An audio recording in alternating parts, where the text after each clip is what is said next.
지난주에 베드로는 소아시아 교인들에게 하나님의 성품에 참여해야 함을 말했습니다. 그 성품은 믿음 위의 선행과 복음에 대한 지식과 절제와 인내와 경건과 형제 우애와 사랑을 더하는 것이라고 했었죠.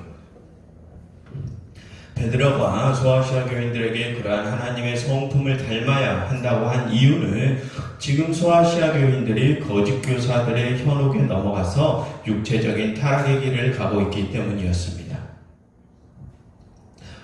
여러분, 하나님께서 그리스도인들에게 믿음을 처음 주실 때는 당신의 아들을 희생하시면서 그 믿음을 주셨죠. 그래서 그 믿음에는 하나님의 의로우심, 하나님의 의가 들어있습니다. 그런데 그런 믿음을 담는 우리의 육체를 더럽히면 안 되죠. 하나님의 의가 더러워지기 때문입니다. 그래서 베드로는 그들에게 하나님의 성품을 따라 그들의 육체도 거룩하고 선해야 함을 말했습니다.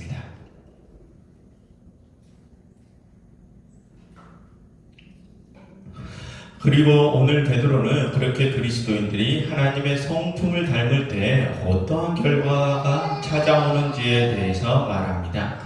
먼저 8절을 보시면 베드로는 이런 것이 너희에게 있어 흡족한즉 이라고 말하기 시작하죠. 그럼 여기서 말하는 이런 것이란 무엇입니까? 지난주에 말한 선행과 지식과 인내와 형제 우애와 사랑 등을 가리킵니다. 하나님의 성품 등을 가르치죠.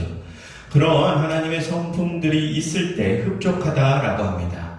여러분, 여기서 흡족하다라고 하는 것은 하나님께서 보시기에 흡족하시다라는 것이죠. 그리고 8절 하반절을 보시면 너희도 우리 주 예수 그리스도를 알기에 게으르지 않고 열매 없는 자가 되지 않게 하려 한다라고 하죠. 믿음을 가진 자라면 선행과 지식과 인내와 절제와 사랑 등과 같은 열매를 맺어야 한다는 것이죠.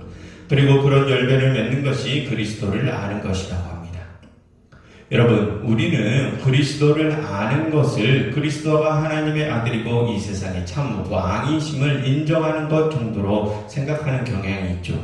그런데 여기서 베드로는 뭐라고 합니까? 그리스도를 아는 것은 하나님의 성품을 닮아 선한 열매를 맺는 것이라고 합니다. 즉, 믿음은 그저 우리의 이념이나 생각이 아니라는 것이죠. 그것은 우리의 행위로 드러나야 하는 것이 믿음이라는 뜻입니다. 그리고 그 다음 9절을 보시면 이런 것, 즉 선의 열매가 없는 자는 맹인이라 멀리 보지 못한다라고 합니다. 또한 그렇게 선한 열매가 없는 자는 옛 죄가 깨끗하게 된 것을 잊은 것이라고 하죠. 하나님께서 이전에 당신의 아들을 희생하심으로써 그들의 죄를 사하신 것을 그들이 잊어버렸다는 것입니다. 그래서 그것을 잊었다는 것은 그들이 예전에 죄사함 받기 이전으로 돌아가 버렸다는 뜻이죠. 그럼 여러분, 그런 이들은 어떻게 되겠습니까? 구원을 받기가 힘들겠죠. 그처럼 여러분, 지금 베드로는 그리스도인들이 하나님의 성품을 닮아서 선의 열매를 맺는 것이 구원의 문을 통과할 수 있는 방법이라고 가르쳐주고 있습니다. 그리고 또 그 다음 10절을 보시면 그러므로 형제들아 더욱 힘써 너희의 부르심과 택하심을 굳게 하라 라고 합니다. 그럼 여러분, 그리스도인들이 하나님께 택하심을 받고 부르심을 받은 것은 무엇 때문이라는 것입니까? 그런 선한 행위를 하게 하기 위함이라는 것입니다. 그리고 여러분, 10절 하반절을 보시면 베드로는 너희가 이것을 행한즉 언제든지 실족하지 아니하리라 라고 합니다. 무엇에서 실족하지 않는다는 것입니까? 11절을 보시면 이같이 하면 우리 구주 예수 그리스도의 영원한 나라에 들어감을 넉넉히 너희에게 주시리라 라고 하죠. 즉 선을 행할 때에 구원의 여정에서 실족하지 않는다는 것이죠. 그처럼 여러분, 이 베드로 후서에서는 행함이 강조됩니다. 그리고 그 행함이 곧 우리의 믿음이라고 하죠. 여러분, 예수님께서도 그와 똑같은 말씀을 하시죠. 마태복음 7장 15절부터 21절의 말씀을 들려드리겠습니다. 화면을 보시면 됩니다. 거짓 선지자들을 삼가라. 거짓 선지자들을 삼가라. 양의 옷을 입고 너희에게 나오나 속에는 노력질하는 일이라. 그들의 열매로 그들을 알지니 아름다운 열매를 맺지 아니하는 나무마다 찍혀 불에 던져지느니라. 이러므로 그들의 열매로 그들을 알리라. 나더러 주여 주여 하는 자마다 다 천국에 들어갈 것이 아니요 다만 하늘에 계신 내 아버지의 뜻대로 행하는 자라야 들어가리라 라고 예수님께서 말씀하십니다. 여러분, 그처럼 믿음은 곧 우리의 행함입니다. 우리가 성과 사랑을 행하는 것이 믿음이죠. 그저 예수님은 우리의 주인이세요, 우리의 구원자세요, 우리의 하나님의 아들이세요, 이런 생각이 믿음이 아니라는 것입니다. 여러분, 예전에 여러 번 말씀드렸지만 믿음이라고 번역된 헬라어 피스티스라는 단어는 신뢰라는 의미도 있지만 신실함이라는 뜻도 가지고 있다고 했습니다. 그럼 무엇에 대한 신실함이냐? 하나님의 은혜와 그분의 뜻에 대한 신실함을 뜻합니다. 즉 우리는 하나님께서 당신의 아들을 희생하시며 우리에게 사랑을 보여주셨던 것처럼 우리도 그 하나님의 희생과 사랑에 신실하게 응답하는 것을 믿음이라고 한다는 것입니다.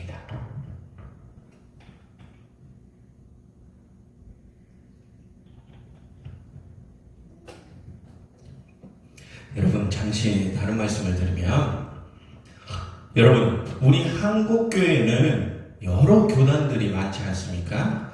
그 중에서 가장 큰 교단이 우리 예수교 장로회에서 우리 교회가 속해 있는 통합측과 또 합동측이라는 교단입니다. 그 교회가, 그 두 교단이 가장 큽니다. 여러분, 원래 그 두 교단은 서로 하나의 교단이었습니다. 그런데 이 성경을 해석하는 데 있어서 비평적인 방법론을 받아들일 것이냐, 그러지 않을 것이냐, 이것을 놓고 이견이 생겨서 두 교단이 분리되었습니다. 우리 통합측은 성경 해석의 비평적 방법론을 먼저 받아들인 기독교 장로의 측을 뒤따라서 우리도 그 방법론을 받아들였고, 합동측은 그 비평적 방법론을 받아들이지 않았습니다. 또한 다른 대부분의 교단들도 받아들이지 않았죠. 그런데 왜 그 교단들이 그 비평적 방법론을 받아들이지 않았는고, 그 이유를 살펴보니 여러 이유가 있지만 그 비평적 방법론을 먼저 받아들였던 다른 나라 교회들의 결과를 보고 그렇습니다. 여러분, 이 비평적 방법론은 아주 어려운 성경 해석학입니다. 이 성경이 쓰일 당시의 시대적 배경에 대해서도 연구를 해야 되고, 또 이 성경이 어떠한 문학적 기술들로 쓰여졌는지도 연구해야 되고, 또 이 성경 속의 이야기들이 어떻게 구전돼서 넘어왔는지도 연구해야 되고, 그런 어떤 전승사적 배경을 가지고 있는지도 연구해야 하는 등 굉장히 복잡한 연구를 해야 하는 해석학입니다. 그런데 그런 연구를 계속 이어나가다 보면 2000년 전에 기록된 이 성경의 본질적인 메시지에 훨씬 더 근접해서 다가갈 수 있습니다. 여러분, 지금 우리가 사는 시대와 성경이 쓰여진 수천 년 전의 시대가 사회적, 시대적 배경도 다르고, 쓰던 말도 다르고, 문화도 다르고, 심지어 나라도 다른데, 지금 우리 시대, 지금 우리나라의 개념과 상식으로 그냥 이 성경을 그대로 읽어 내려가면 그 본래의 뜻을 이해할 수 있겠습니까? 없겠죠. 그래서 그러한 어려운 연구를 통해야만 이 성경의 본질적인 메시지에 근접해 갈 수 있는 것입니다. 그리고 그렇게 우리가 그 어려운 연구를 함으로써 기존에 우리가 가지고 있었던 하나님에 대한 이해보다 더 큰 하나님을 우리가 만날 수 있게 됩니다. 여러분, 예를 들어서 우리가 그동안 하나님을 기존의 교회들에서는 이렇게 가르쳤죠. 하나님은 당신을 주인이라고 고백한 사람들에게만 복을 주시고 그들만 구원하시는 그런 신으로 이렇게 우리 기존의 교회들은 말을 했었습니다. 약간 좀 편협한 신으로 말을 했었죠. 그런데 우리가 비평적 방법론으로 공부를 하다 보면 그런 오해에서 벗어나서 오직 사랑, 그것 하나 때문에 온 세상 모든 만물들을 구원하려 하시는 그런 크신 하나님을 만날 수 있게 됩니다. 그런데 문제는 거기까지 나아가는 것이 굉장히 어렵습니다. 지금까지 우리가 기존의 한국교회에서 배워왔던 수많은 잘못된 지식들을 하나씩 무너뜨리는 과정을 거쳐야 하고요. 또 본래 이 성경의 저자들이 말하고자 했던 그 본질적인 의미를 공부하면서 깨달아가면서 수많은 충격도 받고요. 그동안 우리가 잘못 배웠구나 그런 충격도 받고요. 그럼으로써 그동안 우리는 왜 그렇게 잘못된 신앙적 지식을 가지고 교회가 주고는 억압 속에서 지내왔는가 하는 분노와도 싸워야 하는 과정을 걸쳐야 합니다. 예를 들어 여러분, 원래 이 성경에는 지금 우리 한국교회에서 강조하는 주일 성수나 목회자들에 대한 충성, 수많은 종류의 헌금들, 그러한 것을 명하고 강조한 곳이 없습니다. 그런데 그동안 우리 한국교회에서는 마치 성경에서 그것들을 명령하는 것처럼 해서 우리에게 그러한 것들을 강요했죠. 그리고 그것을 지키지 못하는 성도들은 어떻게 되었습니까? 믿음이 약한 자들이라고 몰아세우면서 성도들로 하여금 압박감에 시달리게 했죠. 그런데 여러분, 성경에서는 그러한 것들을 명령한 것이 없습니다. 그저 이 성경은 하나님께서 값없이 우리에게 구원의 은혜를 베푸셨음을 강조하죠. 여러분, 예수님께서 우리에게 그러한 주일 성수나 목회자들에 대한 충성이나 수많은 헌금 같은 것들을 명령하신 것이 있습니까? 없습니다. 예수님께서는 그저 당신이 보이신 선함과 사랑의 모습만을 우리가 따르기를 강조하시죠. 그래서 그렇게 주일 성수, 목사들에 대한 헌신, 수많은 헌금과 같이 지금 우리 한국교회에서 강조하는 것들은 여러분 모두 중세시대에 유럽의 흑사병이 돌 때 만들어진 것들입니다. 그 자세한 내용은 다음 주에 제가 자세히 설명드리도록 하겠습니다. 시간상. 오늘은 그냥 그런 것들은 초대교회에서 전하던 교리도 아니었고 예수님과 그의 제자들이 전하던 진리도 아니었다는 것만을 우선 기억하고 계시기를 바랍니다. 아무튼 그런데 문제는 그런 비평학적으로 성경을 바라보게 되면서 그러한 것들을 방금과 같은 것들이 잘못되었음을 깨닫게 된 성도들이 이런 생각을 갖게 됩니다. 그럼 우리는 이제껏 왜 그렇게 억압을 받으면서까지 그러한 것들을 꼬박꼬박 지키려 했던 것인가? 이러한 고민에 빠지게 되죠. 예수님의 진짜 명령은 사랑과 선함을 보이라는 것인데 왜 우리는 그토록 주일 성수나 목사들에 대한 헌신이나 수많은 헌금 같은 것들에 매달려 왔던가 하는 고민에 빠지게 되는 것입니다.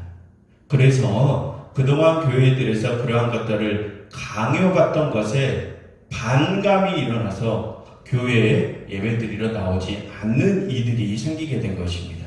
그래서 교회 출석교인 수가 줄어드는 결과가 어느 순간 보이게 되어서 기존의 교회들은 그러한 안 좋은 결과를 가지고 온 것이 성경을 문자적으로 해석하려 하지 않고 비평적으로 해석하면서 온 결과라고 보고집니다. 그래서 그 비평적 반복론을 채택하지 않는 교단들이 생겨난 것이죠. 그러한 교단들이 우리 한국교회의 대부분의 교단들입니다. 기독교 장로회와 예수교 장로회 통합측을 제외한 거의 대부분의 교단들입니다. 하지만 여러분, 그렇게 출석교인 수가 줄어든 결과가 나온 것은 그 비평적 방법론 때문에 찾아온 결과가 아니죠. 엄밀하게 따지면 기존의 교회들이 비성경적인 내용들을 성도들에게 강요하고 그들에게 억압감을 심어주었기 때문에 그것이 잘못되었음을 깨달은 성도들에게 반감이 생겨서 생긴 결과들입니다. 그리고 여러분 만약 그 당시에 교회를 떠났던 이들이 성경을 그 비평적 방법론으로 끝까지 공부를 하고 이 성경의 남은 메시지들을 다 이해했다면 그들은 그렇게 교회를 떠나지 않았을 것입니다. 중도에 그 공부 방법을 포기했기 때문에 그들이 교회를 떠난 것입니다. 여러분, 하나님께서는 절대 우리에게 예배나 헌금 같은 것을 강요하지 않으시죠. 말씀드린 대로 하나님께서는 죄인인 우리를 위하여 당신의 아들의 피를 흘리게 하심으로 우리에게 구원을 주셨습니다. 그것은 하나님께서 우리에게 예배를 받으시려고 그런 것이 아닙니다. 하나님께서는 그저 우리가 죄인임에도 불구하고 우리를 너무나 사랑하시기 때문에 우리와 함께 하고 싶으시기 때문에 그러신 것입니다.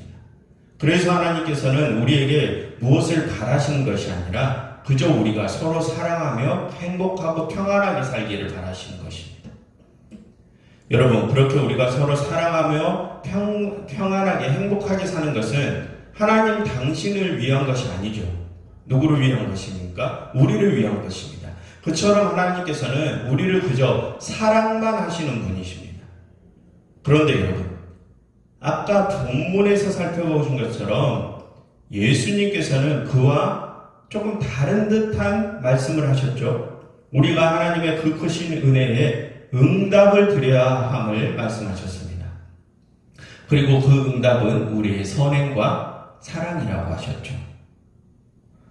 여러분, 예수님의 그 말씀을 들으면 예수님께서 우리에게 그 응답을 강요하신 것처럼 들릴 수 있습니다. 그것이 명령처럼 들릴 수 있죠. 하지만 여러분, 그것은 명령이 아닙니다. 그럼 그것은 무엇이냐? 그것은 이것입니다. 하나님께서는 너희를 사랑하시기에 아들인 나를 보내시어 죄 있는 너희를 구원하시게 하셨다. 하나님께서는 나를 통하여 너희를 값없이 용서하셨다. 그리고 너희에게 영원한 평안까지 선물해 주셨다. 그러니 하나님께서 그렇게 우리에게 무한한 사랑을 보여주셨으니 하나님의 그 크신 은혜와 사랑에 이제는 우리가 우리의 입장에서 할 수 있는 응답을 드리자, 이렇게 말씀하시는 것입니다.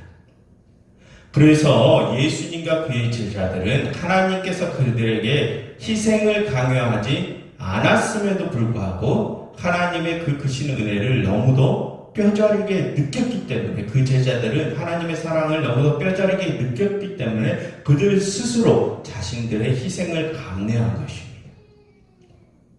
여러분, 그것은 신앙의 성숙의 차원에서 이해될 수 있는 것이죠.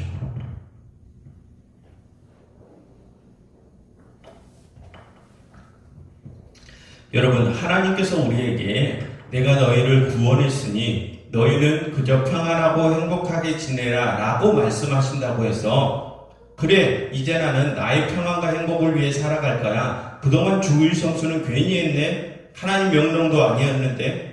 그러니 이제는 나의 행복을 위해서 내 사정에 맞춰서 그냥 쉬엄쉬엄 내가 주님의 일을 하고 싶을 때 할 거야. 이렇게 생각하는 사람과 하나님께서 우리에게 너희는 그저 평안하고 행복하라 하셨으니 그래, 이제 나는 그런 크신 하나님의 은혜에 나의 최선을 다해서 내 목숨을 다해서 하나님의 뜻을 위해 살 거야 라는 사람과 어느 쪽이 더 성숙한 사람입니까?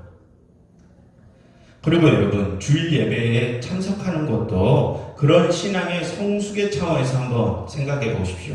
하나님께서 우리에게 당신의 아들을 죽이신 그 큰 은혜를 베푸셨으니 그 은혜를 가슴 사무치게 깨달은 사람은 주일에 어디에 있겠습니까? 그 스스로 하나님 앞에 무릎 꿇기 위해 예배당에 나오지 않겠습니까? 여러분, 예수님과 그의 제자들이 말하려 하는 것이 그것입니다. 무조건 예배당에 나오고 무조건 하나님의 성품을 따라 살아라고 하고 무조건 선한 삶을 살아라. 그것은 명령이다. 그것은 강요다. 이런 것이 아니고, 만약 우리가 하나님의 은혜를 가슴 사무치게 깨달았다면 우리의 입장에서 우리가 보일 수 있는 최선을 다하자. 이것이 예수님께서 가르치고자 하신 것입니다. 여러분, 그것은 명령도 강요도 아니죠. 그것은 은혜를 깨달은 자들이 스스로 보이는 모습들입니다. 즉, 이 성경은 그렇게 하나님과 우리가 서로의 입장에서 최선을 다하는 그런 이성적인 모습을 보여주려 하는 것입니다.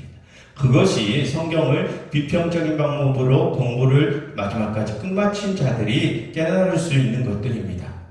그런데 그런 끝을 보지 못하고 중도에 하나님의 은혜에만 이렇게 관심이 생기고 그쪽으로만 쏠려서, 그럼 이제 나는 내 편의대로 하나님께서 나에게 행복하라고 하셨으니 이제는 내 행복만 찾아서 살아갈 거야 하는 것은, 이것은 성경의 메시지를 반만 이해한 미숙한 반응이죠. 그래서 여러분, 오늘 드리고자 하는 말씀의 핵심은 이 베드로도 역시 그와 동일한 말을 하고 있다는 것입니다. 하나님께서 우리에게 처음 믿음을 주셨을 때, 즉 하나님께서 우리를 구원하셨을 때 그 하나님의 은혜와 사랑과 희생을 기억하라는 것입니다.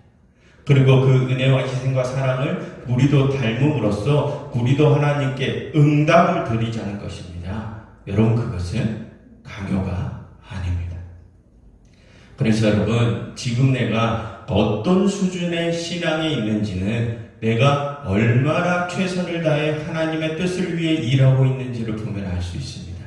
얼마나 하나님의 뜻을 위해 나를 희생하는지, 얼마나 하나님의 일을 위해 내 모든 것을 걸 수 있는지, 그것을 보면 내 스스로의 신앙의 수준을 알 수 있죠.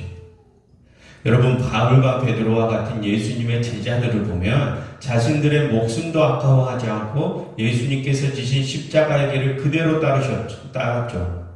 그렇게 예수님의 모습, 하나님의 성품을 빼다 박은 이들이 가장 높은 신앙의 수준에 있는 이들, 그리스도의 믿음의 장성한 분량까지 도달한 이들입니다.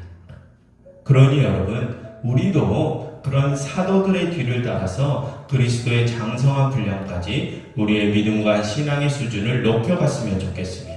하나님께서 우리에게 은혜를 주셨으니 내 행복을 위해 그 은혜를 누리며 살자, 그런 수준에 머물지 말고 예수님과 그의 제자들처럼 우리도 하나님의 일을 위해서, 뜻을 위해서 나를 희생할 수 있는 그런 성숙한 신앙인들이 되기를 간절히 바랍니다.